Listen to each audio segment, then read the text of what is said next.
À quelques jours du lancement de la 21e édition du tournoi international de basket de La Roche-sur-Yon, le plateau sportif est maintenant bouclé. Un plateau cette année encore particulièrement relevé et qui devrait donner lieu à des matchs de très haut niveau. Vainqueur des 2 dernières éditions, Toronto sera l'équipe à battre. Madrid, l'Étoile Rouge de Belgrade, les Lituaniens de Vilnius et les Tchèques d'Ostrava voudront à coup sûr la faire tomber. Et que dire de l'équipe de New York qui fait son grand retour dans la compétition après plusieurs années d'absence. À surveiller de très près. Cette équipe américaine, cette année, elle a une petite histoire un peu particulière puisqu'elle a été elle est parrainée par Ben Gordon, donc qui est un joueur des Chicago Bulls et qui joue en NBA et qui a fait le tournoi il y a 10 ans, en 1999. Et pour la petite histoire, il y a 10 ans, Ben Gordon avait perdu contre les Turcs de Fenerbahçe. En face de cette impressionnante armada étrangère, les 2 équipes françaises font figure de petits poussés. L'entente termine de Nantes-Vertou et la sélection de Vendée tenteront quand même de bousculer la hiérarchie. Tous les ans, il y a bon espoir au moins d'atteindre le niveau des quarts de finale, qui est déjà une belle réussite, et puis de faire le mieux possible. Mais c'est vrai que ça reste quand même difficile. Pour tous ces jeunes, minime 2e année ou cadet première année, c'est aussi l'occasion de briller et de se montrer. Certains seront même peut-être de futurs grands.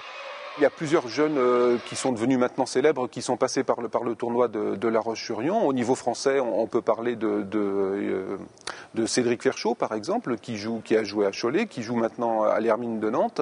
Et puis des joueurs américains tels que Ben Gordon, dont je parlais tout de suite, et puis Lamar Odom, qui joue également en championnat NBA aux États-Unis, et des joueurs qui assurent actuellement les beaux jours des meilleures équipes européennes. Oui.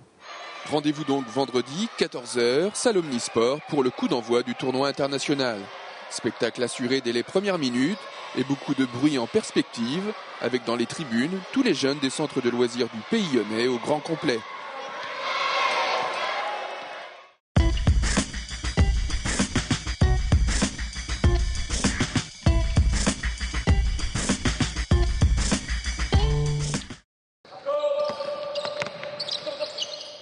Si l'on se fie au discours de début de saison, un renfort de dernière minute n'était pas forcément prévu au programme. Un groupe de 8 joueurs professionnels devait suffire. Mais voilà, avec des objectifs revus à la hausse et les blessures coup sur coup de Stéphane Wagner et Sébastien Chéras, les dirigeants chalandais ont été amenés à réviser leur plan. Il leur fallait trouver un meneur de jeu et vite. Disponible et revanchard, un nouvel Américain a donc débarqué il y a 2 semaines, salle Michel Vrignot. Antonio Webb, 25 ans. Pour Freddy Massé, son profil est intéressant. Il nous apporte ce côté vitesse qui était un des points faibles de Chaland cette saison. Donc il met beaucoup de rythme. Sur un petit terrain comme Bordeaux, on a pu déjà le constater. Il tient très bien sa balle, donc le ballon il est précieux au basket et il en fait plutôt bon usage. Sa deuxième qualité, c'est qu'il est plutôt adroit et qui compense l'absence de Sébastien, qui est un joueur qui nous apportait quand même entre 2 et 4 paniers à 3 points à tous les matchs. Chaland attend donc beaucoup de sa nouvelle recrue, mais ses 2 premières prestations n'ont pas totalement convaincu. L'Américain a encore du mal à trouver ses marques et à se fondre dans le collectif. Heureusement, il est bien entouré. Les gars sont vraiment sympas, l'entraîneur est à mon écoute et m'aide à évoluer dans le jeu. L'ambiance dans l'équipe est très bonne. C'est juste une question de temps, plus je vais m'entraîner et plus j'apporterai à l'équipe. À 6 journées de la fin du championnat, Chaland est donc toujours en course pour la montée en Pro B. Antonio Webb est venu pour cela aussi, faire gagner l'équipe et jouer l'accession. Les prochains matchs, tous déterminants, diront si Chaland est toujours dans le coup et si Antonio Webb apporte bien tout ce qu'on attendait de lui.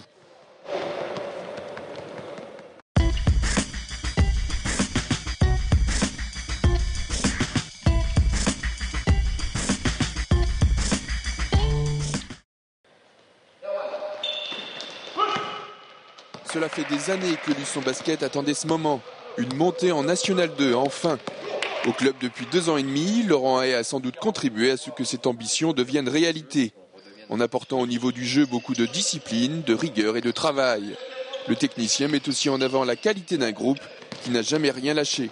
Je crois surtout en des vertus collectives et que par rapport à la qualité de notre groupe, où il n'y a pas les meilleurs joueurs du championnat, mais par contre il y a des joueurs de qualité et que l'objectif c'était de ce puzzle en faire vraiment un grand collectif, un bon collectif des 2 côtés du terrain et je crois que ça c'est une réussite et les spectateurs sont venus nombreux cette année nous voir parce qu'ils ressentent ça, ils ressentent un partage des choses entre nous, ils ressentent des valeurs qui ressortent de ce groupe-là.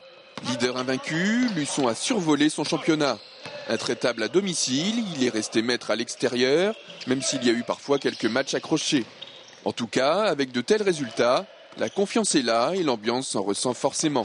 Je ne sais pas si ça s'entend, mais derrière ça rigole déjà. Mais non, vraiment, on a un groupe qui est uni, qui est vraiment soudé, qui a envie. Bon, il y a des différences d'âge. Je suis le plus vieux, malheureusement pour moi. Mais bon, il y a des jeunes qui sont derrière, qui poussent, qui écoutent et qui sont très motivés.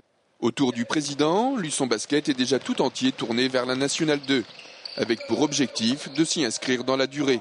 Quand vous voyez l'engouement que cela génère, l'envie des joueurs, du public et des gens qui gravitent autour du club, ça donne effectivement envie d'y rester. On a une infrastructure qui est adaptée tout à fait pour le niveau de la Nationale 2. On œuvre depuis effectivement plus d'un mois pour renforcer cette équipe sur différents secteurs et la rendre la plus compétitive possible pour la saison 2009-2010.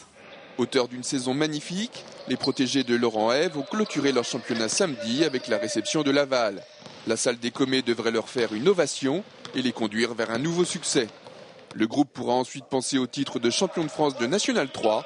C'est tout à fait dans leur corde.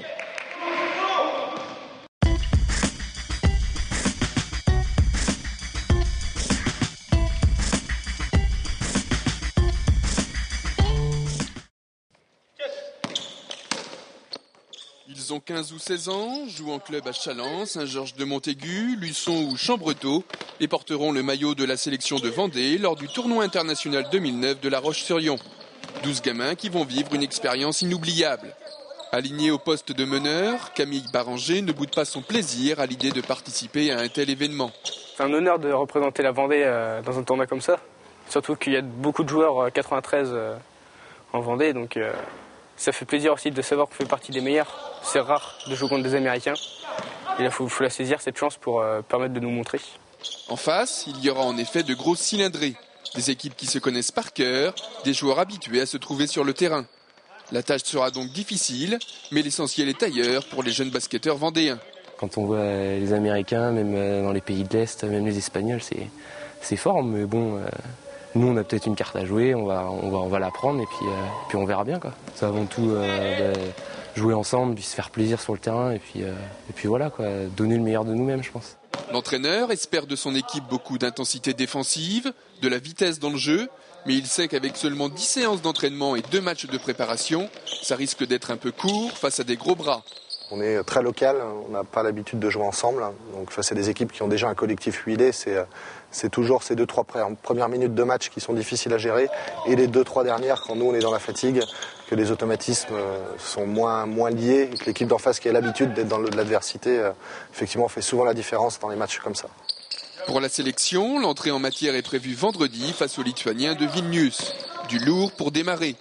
L'objectif étant au moins d'atteindre les quarts de finale du tournoi. Ensuite, si ça passe, ce ne sera que du bonus.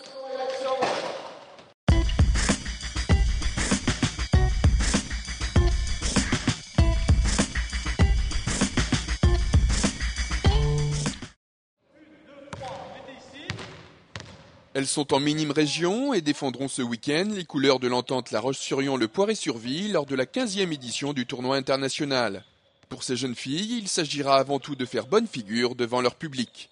Pas tout perdre, puis même si elles gagnent des matchs, puis même la victoire c'est pas forcément le plus important. C'est aussi bien s'amuser sur le terrain et puis bien jouer, quoi. Encore Benjamine, Clémence a été surclassée en minime région cette année. Le tournoi, elle y pense forcément depuis quelques jours, mais sans se mettre trop de pression sur les épaules.